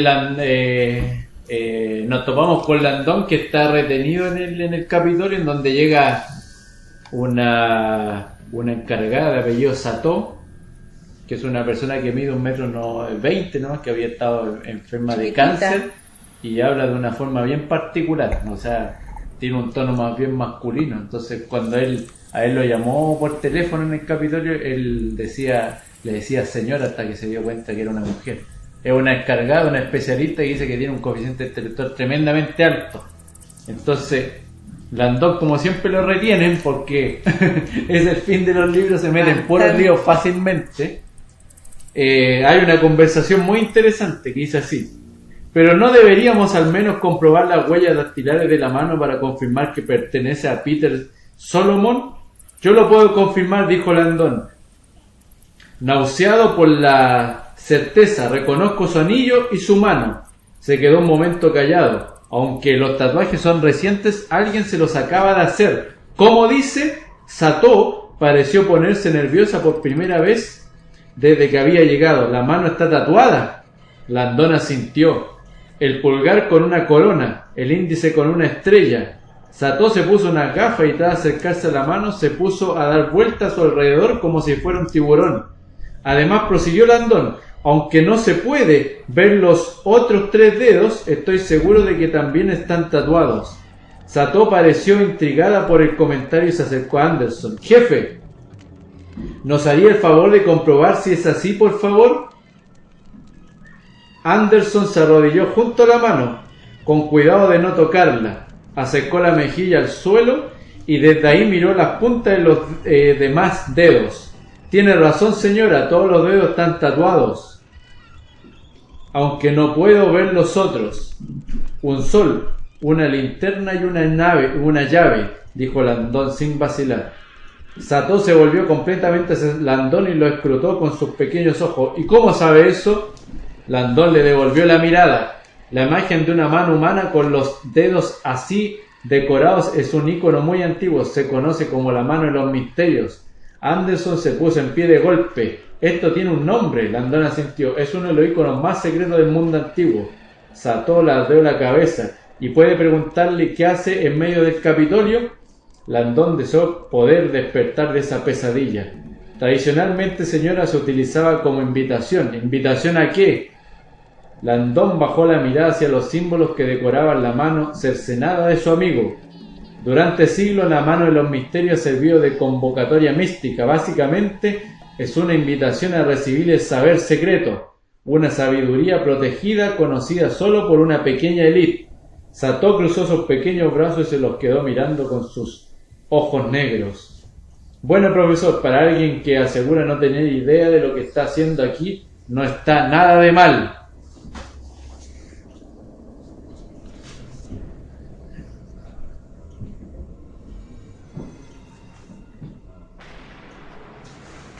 Ah, bueno, y aquí habla de...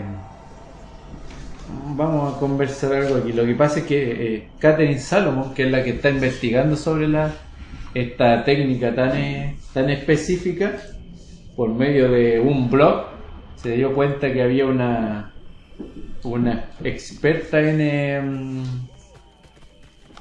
¿cómo se llama esto? En metasistemas, o sea...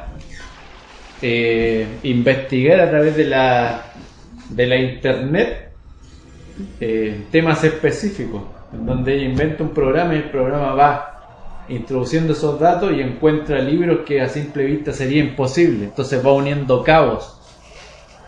Es como así trabaja Memoria Chilena, un buscador un super ultra inteligente.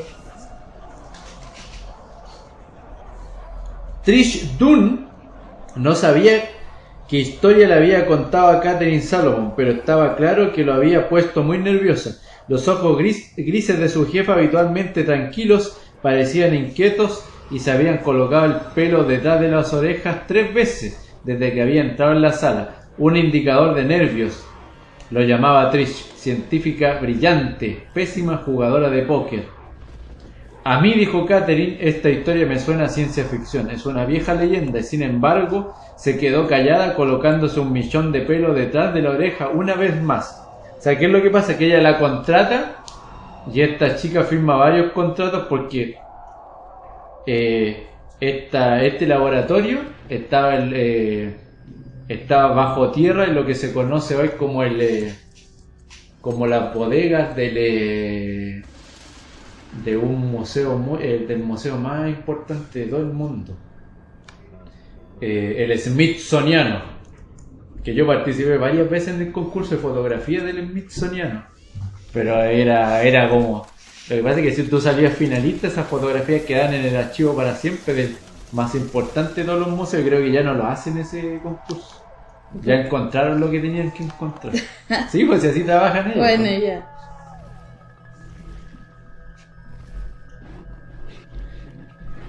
Aquí habla del metasistema, un precursor de los metasistemas. Con posterioridad al 11 de septiembre, el gobierno se dedicó a interceptar y revisar enormes campos de datos, email de particulares, teléfonos móviles, faxes, textos, páginas web, en busca de palabras claves asociadas con comunicaciones terroristas.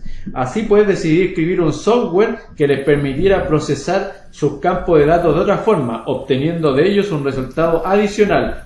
Sonrió. Excepcionalmente, mi software les permitía tomar la temperatura de los Estados Unidos.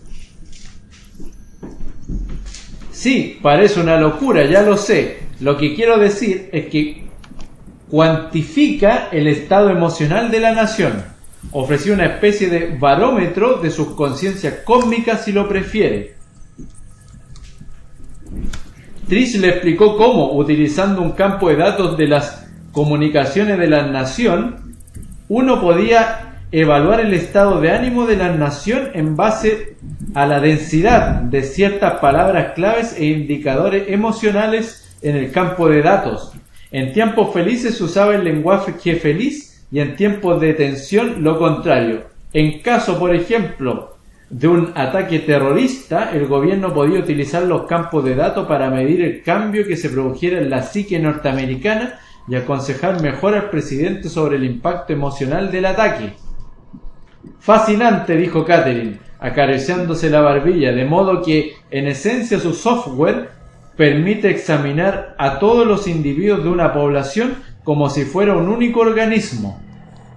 Exactamente, un metasistema. Me acuerdo de la película Matrix. Sí, pues es lo mismo. Cuando todas las Es que los tienen a dos controlados, po. Acuérdate que hace unos días se cayó la misma empresa, o sea, se cayó Facebook, Instagram y Twitter. ¿Y por qué será? ¿Se cayó simplemente o están investigando algo? Y para investigar se debe cerrar el sistema por un día. Según lo que yo había escuchado, ¿cuál es la jugada? Era para evitar que subieran fotos del atentado que hubo ese mismo día. Y que se hicieran que dieran la vuelta virales, al mundo, virales, justamente. Y están midiendo el barómetro de inmediato. O sea, saben exactamente a dónde llegaron las fotos. O por ejemplo, quiénes eran los que subieron esas fotos, que eso es lo más importante, quiénes eran los que sacaron las fotos. Ahí es donde está la jugada. Diseñé mi software para ayudar a las agencias gubernamentales a evaluar mejor y responder más adecuadamente a crisis de gran escala, pandemias, tragedias nacionales, terrorismo, ese tipo de cosas. Hizo una pausa. Por supuesto, siempre existe la posibilidad de que sea utilizado de otro modo, quizás para hacer una radiografía del sentir nacional y predecir el resultado de unas elecciones nacionales o la dirección en la que el mercado de valores se moverá al abrir. Parece poderoso. Trish hizo un ademán señalando su gran casa. Eso mismo le pareció al gobierno. Los grises ojos de Catherine se posaban directamente sobre ella. Trish, ¿puedo preguntarte acerca del dilema ético que plantea su trabajo? ¿A qué se refiere a que ha creado usted un software de que fácilmente se puede abusar. Aquellos que lo poseen tienen acceso, o sea, se puede abusar de él. Aquellos que lo poseen tienen acceso a una potente información no disponible para todo el mundo. No vaciló en ningún momento cuando lo creó. Trish ni siquiera parpadeó. Para nada. Mi software no es diferente de, digamos, un simulador de vuelo. A algunos usuarios les servirá para practicar vuelos de misiones de ayuda en países en desarrollo, a otros para aprender a dirigir aviones de pasajeros contra rascacielos. El conocimiento es una herramienta y como todas las herramientas su impacto está en manos del usuario. Catherine se reclinó impresionada por la respuesta. Deje que le plantee una cuestión hipotética. De repente, Trish tuvo la sensación de que su conversación se había convertido en una entrevista de trabajo. Catherine se inclinó y recogió un minúsculo grano de arena del suelo, sosteniéndolo en alto para que Trish lo pudiera ver. Se me ocurrió, dijo Catherine, que básicamente su trabajo en metasistemas permite calcular el peso de toda una playa pensándolo solo grano a grano. Sí, básicamente se trata de eso. Como sabe, este pequeño grano de arena tiene masa, una masa muy pequeña pero más al fin y al cabo. Trish asintió, y debido a esta masa, este grano de arena ejerce gravedad de nuevo mínima, pero ahí está, así es. Bueno, aquí te está explicando claramente por qué las minorías de todo tipo hoy en día en el planeta tienen más poder que la mayoría. Una, porque se unen fácilmente. O sea, se ponen de acuerdo con facilidad porque son menos, pero el impacto ante la mayoría que no se pone de acuerdo es tremendo. Entonces pueden inventar una idea que a la larga puede ser desastrosa para la humanidad, pero con un gran impacto. Que eso es lo que se hace en Twitter, por ejemplo, cuando se paga para introducir un nuevo pensamiento y la gente piensa que ese pensamiento, esto es bueno, esto va a cambiar nuestra conciencia, y todo lo contrario, pues. Hay alguien que está detrás de ello, trabajando a la mente humana para un fin totalmente maligno. Control de las masas. Claro, el control de las masas. En las redes sociales, pues, así de simple. Además, ¿cuál es la jugada? Aquí hay otra jugada más. En las redes sociales actualmente se diferencian. Por ejemplo, Instagram es una red más juvenil, que es utilizada muy bien por las empresas para vender sus productos. Facebook, a pesar de que tiene un gran impacto en la publicidad, es utilizado por un público que es mucho más culto y mucho más adulto, que busca otro tipo de respuesta, como historia e investigaciones. ¿Te fijáis? Y está Twitter, que es un medio de alto impacto para colocar ideas en la palestra. Pero en conjunto hay un tipo de personas que vive hoy en nuestro planeta que no sale a la calle y que su realidad está estrictamente condicionada por estas redes sociales. Por lo tanto, si yo pongo una idea que sea lo bastante fuerte y pago el día a día para que se masifique en estos tres principales redes sociales, yo puedo causar un impacto muy bueno o un impacto desastroso en la humanidad. Como por ejemplo, lo que pasa con el movimiento feminista en todo el mundo, en donde hay líderes, pero son líderes que no van a sacar ninguna ley, favorable para el conjunto de mujeres que componen el mundo actual. Lo que a mí me llamó más la atención fue que he visto varias entrevistas de las líderes de estos movimientos callejeros, en donde dicen que su principal objetivo es masificar a este público en las protestas, y más aún, se pusieron como tope llegar al doble de masificación de la protesta del 8 de marzo del año 2020, pero nunca toman el sartén por el mango y dicen: mire, esta es la ley que yo tengo y este es mi, ¿cómo se llama? Mi propuesta. Esta es mi propuesta escrita, que es la que estamos conversando con tal y tal diputado y senadores, que es lo que queremos llevar a cabo. O sea, ¿cuál es la jugada? La jugada es imponer una idea muy fuerte en las diferentes redes sociales que lideran el mercado actualmente. ¿Y el fin? El fin nadie lo sabe a ciencia cierta. ¿Por qué? Porque a la manada, o sea, al grupo completo que va a la calle, que están los tres sexos definidos ahí, que van toda la batalla, incluidos los niños también, que sus padres los llevan de forma bastante ingenua por los demás, no se le está pagando. O sea, no hay un contrato de por medio. Pero los que lideran los grupos, o el que lidera el grupo mundial más grande, lo sabe. Pero ¿qué pasa? No lo puede decir. Porque forman parte de una hermandad creada para ellos. Yo te digo... Es potente la cosa.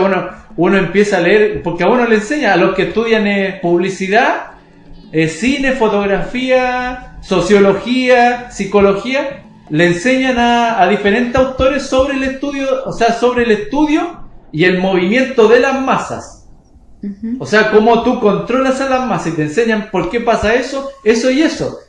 ¿Sabes lo que me y de acuerdo a las redes sociales están todos los fundamentos totalmente claros. O sea, las redes sociales te lo dan todo para llevar a cabo un proceso poderoso. Esto es como una premonición. Hay un libro que se llama Rebelión en la Granja. ¿Lo has escuchado o lo has leído? No lo es un libro escuchado. Que se lo hacen leer a los niños, pero también se estudian en también lo cursos estudian los de mayores, filosofía y cosas así. Y ahí hablan de los animalitos en la granja que viven su vida como animalitos. Y ese es su mundo, o sea, el mundo de ellos es la granja. Cada uno tiene su misión, Sí. cada uno tiene su espacio y nadie se interrumpe. Hasta que aparece uno y quiere implantar ideas nuevas. Sí. Y produce un tremendo revuelo en la granja y hace que todos se peleen unos con otros o que se formen nuevas alianzas, que son alianzas pero por tiempo limitado. Son tiempos limitados. ¿Entiendes? Entonces, y todo fue porque alguien en la granja quiso imponer un nuevo sistema. Y desestabilizó todo el equilibrio que había ya imperante. No les voy a contar cómo termina el libro, para eso tienen que venir a la biblioteca Rinconiana a buscarlo. Esa es la jugada cuando tú quieres controlar a las masas. O sea, En el antiguamente era difícil porque tenías que pagarle a revistas y a periódicos cuando la televisión no existía. Y se daba obviamente esas noticias antes de que iniciara la película en el cine. Pero es lo mismo, porque de acuerdo a los medios más poderosos que existían en ese tiempo, se intentaba instaurar una ideología. Una ideología que la gente cree que está muy clara, pero a la larga no está clara, porque cada movimiento tiene sus propias ideas. Cada movimiento tiene su propia idea. En el fondo lo que se usa, a mi forma de interpretar las cosas, es que se busca confundir y desconcentrar a la humanidad para poder mover hilos capitalistas o comunistas por otro lado sin que la gente se dé cuenta. O sea, es un negocio. O sea, tú estás moviendo un negocio. Hay una venta de por medio, pero no una venta física. Lo que pasa es que primero tú tienes que instaurar esa idea mundialmente para poder después llevarla a cabo. El grueso. Es una atrapabobos. Sí, primero tú haces todo o sea, en primera instancia se hace el trabajo sucio por medio de las redes sociales. Y después después tú atacas. ¿Y en ¿Cuál es el ataque? El ataque es que hay mucho dinero que se pone sobre la mesa un grupo de gente y busca a esos líderes que van a controlar el mundo en el tiempo que viene. En definitiva, eso es lo que buscan. ¿Te fijáis?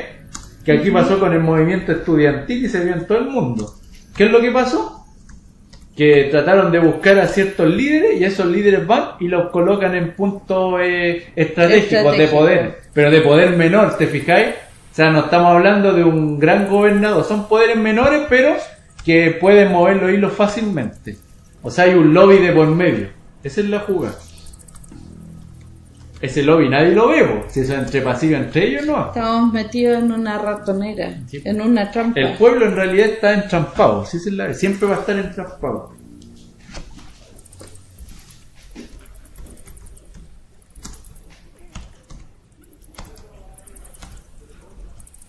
Seamos concretos. Cuando nosotros queremos arreglar el mundo, ¿qué hacemos? Sacamos una ley nueva y esa ley nueva le trae beneficio. Aquí en Chile sacamos ley, porque Chile es uno de los países con que más más leyes tiene, y son leyes que no llevan a ninguna parte concreta. Son como soluciones para el momento. Sí. Ya, pero ¿cuál sería la lógica? Que tú no necesitas instaurar una ideología para hacerle bien al país, ¿no es cierto? Ya estamos en un medio político, estamos viviendo en un estado, estado de derecho. Se aprueba una ley, la ley se lleva a cabo y eso trae beneficio para el país, o trae un beneficio para el mundo si son grandes organizaciones. Y eso es todo. Pero cuando tú te das cuenta que aparece un movimiento que mueve a todo el mundo, pero las leyes no provocan ningún beneficio a nadie en particular, ahí tú te das cuenta que todo fue en vano. Pero te diste cuenta ¿cuándo? Cuando ya todo pasó. Cuando ya estaba la calentura ya pasó, o te calentaron, o te vendieron humo, y tú ya después ya no puedes hacer nada más. Es así la vida. Hay un libro de sociología que habla sobre manipulación de masa. Sí, hay varios. Todavía no me... Sé que estoy tratando de hacer memoria y todavía no me acuerdo cuál era el título. Yo creo que aquí ya estamos terminando porque... Sí, porque son las 6. Pues vamos a terminar con el último capítulo y usted obviamente tiene que buscar el libro, pues no sea tan... no espere que le demos todo en sus manos. Y ojo, que las películas no son lo mismo, los libros de Dan Brown son complejos de acuerdo a lo que después salió en el cine. En el cine buscaron la parte de cómo vender la historia solamente. Un guión más adaptado a la imagen. La directora Inoue Sato permanecía con los brazos cruzados y miraba con escepticismo a Landon, mientras procesaba lo que éste le acababa de contar. El hombre le ha dicho que quiere que usted le abra un antiguo portal. ¿Qué se supone que debo hacer yo con eso, profesor? Landon se encogió débilmente de hombros. Volvía a sentir náuseas e intentó no bajar la mirada hacia la mano cercenada de su amigo. Eso es exactamente lo que me ha dicho. Un antiguo portal, oculto en algún lugar de este edificio. Yo le he contestado que no sabía nada de ningún portal. Entonces, ¿por qué cree usted puede encontrarlo? Obviamente está loco. Me dijo que Peter me señalaría el camino. Landon bajó la mirada hacia los extendidos dedos de Peter, asqueado por el sádico juego de palabras de su captor. Peter señalará el camino. Landon ya había dejado que su mirada siguiera la dirección que señalaban los dedos hasta la cúpula, un portal, ahí arriba. Es descabellado. El hombre que me ha llamado, le dijo Landon a Sato, era el único que sabía que yo iba a venir al Capitolio esta noche. De modo que quien le haya informado a usted de mi presencia aquí esta noche es su hombre, le recomiendo. ¿De dónde he obtenido yo mi información? No es cosa suya, le interrumpió Sato, endureciendo la voz. Mi prioridad en estos momentos es cooperar con este hombre y la información que poseo sugiere que usted es la única persona que puede darle lo que quiera. O sea, parece que están todos comprometidos. Y mi prioridad es encontrar a mi amigo, respondió Landon frustrado. Sato respiró hondo. Estaba claro que su paciencia estaba siendo puesta a prueba. Si queremos encontrar al señor Solomon, profesor, solo podemos hacer una cosa: empezar a cooperar con la única persona que parece saber dónde está. Sato miró la hora. Tenemos poco tiempo. Le puedo asegurar que es imprescindible que cumplamos las exigencias de este hombre lo más rápidamente posible. ¿Cómo?, preguntó Landon incrédulo. Localizando y abriendo un antiguo portal. No hay ningún portal, directora Sato. Este tipo es un lunático. Sato se acercó a menos de medio metro de Landon. Si no le importa que se lo recuerde, esta mañana su lunático ha manipulado hábilmente a dos individuos muy inteligentes. Se quedó mirando fijamente a Landon y luego se volvió hacia Anderson. En mi actividad Uno aprende que la frontera entre demencia y genialidad es muy fina. Haríamos bien en mostrar algo de respeto por este hombre. Le ha cortado la mano a un hombre, lo cual no hace sino corroborar mis palabras. Difícilmente es ese el acto de un individuo descuidado y vacilante.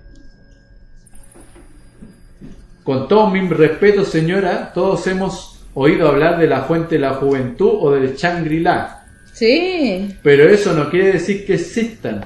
Un ruidoso granido proveniente de la radio de Anderson les interrumpió. Jefe, se oyó que decía una voz por la radio. Anderson tomó rápidamente la radio que llevaba en el cinturón. Aquí Anderson. Señor, hemos completado la búsqueda en las instalaciones. No hay nadie que encaje con la descripción. ¿Alguna orden más, señor? Anderson echó un fugaz vistazo a Sato, a la espera de una segura reprimenda, pero la directora Sato parecía indiferente. Anderson se apartó de Landon y Sato y habló en voz baja por su radio. Toda la atención de Sato estaba puesta en Landon.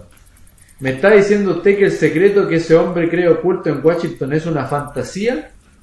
Un mito muy antiguo. El secreto de los antiguos misterios es precristiano. Tiene miles de años de antigüedad y sin embargo todavía circula, como muchas otras creencias igualmente improbables.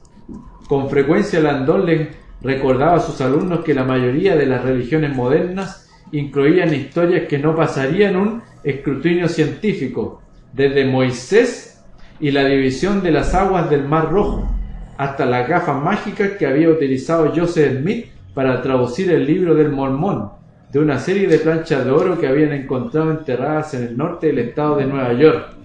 La aceptación generalizada de una idea no es ninguna prueba de su validez. Ya veo. ¿Y en qué consiste exactamente estos antiguos misterios? Landon suspiró. ¿Tiene unas cuantas semanas?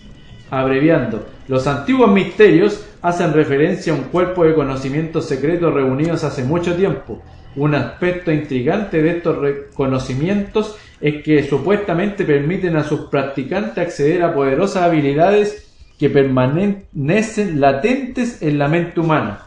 Los maestros ilustrados que poseían estos conocimientos juraban mantenerlos alejados de las masas porque se consideraban demasiado potentes y peligrosos para los no iniciados. ¿Peligrosos en qué sentido? La información se mantenía en secreto por la misma razón que no dejamos que los niños jueguen con fósforos. En las manos correctas el fuego nos ilumina, pero en las equivocadas puede ser altamente destructivo. Sato se quitó las gafas y estudió atentamente a Landon. Y dígame, profesor, ¿cree usted en la existencia de una información así de poderosa? Landon no estaba seguro de qué responder. Los antiguos misterios siempre habían sido la gran paradoja de su carrera académica. Prácticamente todas las tradiciones místicas de la Tierra giraban en torno a la idea en que existía una sabiduría ancestral capaz de imbuir al ser humano de un poder místico casi divino. El tarot y el I Ching daban al hombre la capacidad de ver el futuro. La alquimia, inmortalidad mediante la legendaria piedra filosofal. La Wicca permitía a sus practicantes avanzados llevar a cabo poderosos hechizos. La lista era interminable. Como profesor Landon no podía negar la validez histórica de estas tradiciones. Gran cantidad de documentos, artefactos e ilustraciones sugerían con gran claridad que efectivamente en la antigüedad existía una poderosa sabiduría que solo eran compartida por medio de alegorías, mitos y símbolos, para que solo aquellos debidamente iniciados pudieran acceder a su poder. No obstante, como realista y escéptico, Landon no estaba tan convencido. Digamos que soy escéptico, le dijo a Sato. No he visto nada en el mundo real que no sugiera que los antiguos misterios son otra leyenda más, un arquetipo mitológico recurrente. Creo que si al ser humano le fuera posible adquirir poderes milagrosos, habría alguna prueba de ello, y sin embargo hasta la fecha en la historia no ha existido nada con poderes sobrehumanos. Eso no es de todo cierto. Landon vaciló, consciente de que para mucha gente religiosa sí había procedente de dioses humanos, Jesús el más obvio de ellos. Es cierto, dijo, que hay mucha gente culta para la que esta sabiduría realmente existe, pero yo sigo sin estar convencido. ¿Es Peter Salamon uno de estas personas?, preguntó Sato echándole un vistazo a la mano que estaba en el suelo. Landon era incapaz de volverse para mirar la mano. Peter proviene de un linaje que siempre ha sentido pasión por la antigüedad y el misticismo. Puedo asegurarle que incluso si Peter creyera que los antiguos misterios existen de verdad, no creería que son accesibles a través de una especie de portal oculto en Washington. Peter comprende el simbolismo metafórico, algo de lo que, al parecer, su captor no es capaz. ¿Entonces usted cree que ese portal es una metáfora? Por supuesto, al menos en teoría, es una metáfora muy común. Un portal mítico que uno debe atravesar para ilustrarse. Los portales y los umbrales son construcciones simbólicas habituales para representar ritos de paso transformativos. Buscar un portal literal sería como intentar localizar las puertas del cielo. Sato pareció considerar un momento sus palabras, pero parece que el captor del señor Salomón cree que usted puede abrir un auténtico portal. Ha cometido la misma equivocación que muchos fanáticos, confundir metáfora con realidad literal. Del mismo modo, los antiguos alquimistas habían intentado en vano transformar el plomo en oro, sin darse cuenta que esa transformación no era nada más que una metáfora del verdadero potencial humano, la transformación de una mente apagada e ignorante en brillante e ilustrada. Si este hombre quiere que usted le indique dónde se encuentra una especie de portal, ¿por qué no se lo limita a decirle cómo encontrarlo? ¿A qué viene toda esta teatralidad? ¿Por qué hacerle entrega de una mano tatuada? Landon se había hecho la misma pregunta y la respuesta era inquietante. Bueno, parece que el hombre con el que estamos tratando, además de mentalmente inestable, también es extremadamente culto. Esa mano es la prueba de que está versado en los misterios, así como en sus códigos de secretismo y en la historia de esta sala. No le entiendo. Todos los actos que ha llevado a cabo esta noche siguen a la perfección los antiguos protocolos. Tradicionalmente la mano de los misterios es una invitación sagrada y por lo tanto ha de ser entregada en un lugar sagrado. Estamos en la rotonda del edificio Capitolio, profesor, no en un santuario sagrado de antiguos secretos místicos. En realidad, señora, conozco un gran número de historiadores que no estarían de acuerdo con usted. En aquel momento, del otro lado de la ciudad, Trish Dunn permanecía sentada a la luz de la pared del plasma del cubo. Había terminado de preparar su araña de búsqueda y tecleó las 5 vocablos claves que Catherine le había dado. Vamos allá. Sin demasiado optimismo, activó la araña, dando inicio a una partida mundial de vamos a pescar. A cegadora velocidad la araña se puso a comprobar la frase contexto de todo el mundo en busca de un equivalente exacto. Trish no pudo evitar preguntarse de qué se trataba todo aquello, pero había aprendido que trabajar con Solomon significaba no llegar a conocer jamás algo en su totalidad. Y así terminamos la versión del día de hoy. De justo lo que cuando se empieza a poner sagrado. en la parte más interesante, porque ahora, a partir de este capítulo, es cuando empiezan a seguir realmente la pista que ha dejado la mano sagrada y seguramente... Bueno, estamos a 100 hojas y el libro tiene 620. Y no hemos saltado es una Biblia. Parte. Sí. Y te da dato y tú tienes que investigar todo el tiempo. Yo mientras voy pasando los libros, mientras tú estás leyendo, voy pensando en los otros libros en donde han dado algún indicio de algo de lo que tú estás diciendo acá en este libro de Dan Brown. Pero lo nombra pero con miedo. Dan Brown como que no le tuviera miedo a nada en realidad. ¿Ya? Debe tener muy buenos abogados. Sí, pues después que te demandan tantas veces que aquí le va a tener miedo. Así que nos vamos nomás, Catalina. Sí, amigos, nos vamos. Esta vez estuvo Manuel ahí comentando que más. Hoy día me vieron solamente la cara y vieron cómo trabajo. Estamos en la biblioteca de Rincón Patrimonial Chileno, aquí en Contradictor 42, y los esperamos el próximo lunes para que sigamos con la lectura de este libro, pero esta vez voy a meter la cuchara yo, y la voy a meter en serio. ¿Me das permiso, Manuel? Dice que sí. Así que nos vemos el próximo lunes. Muchas gracias por acompañarnos y que tengan una buena tarde.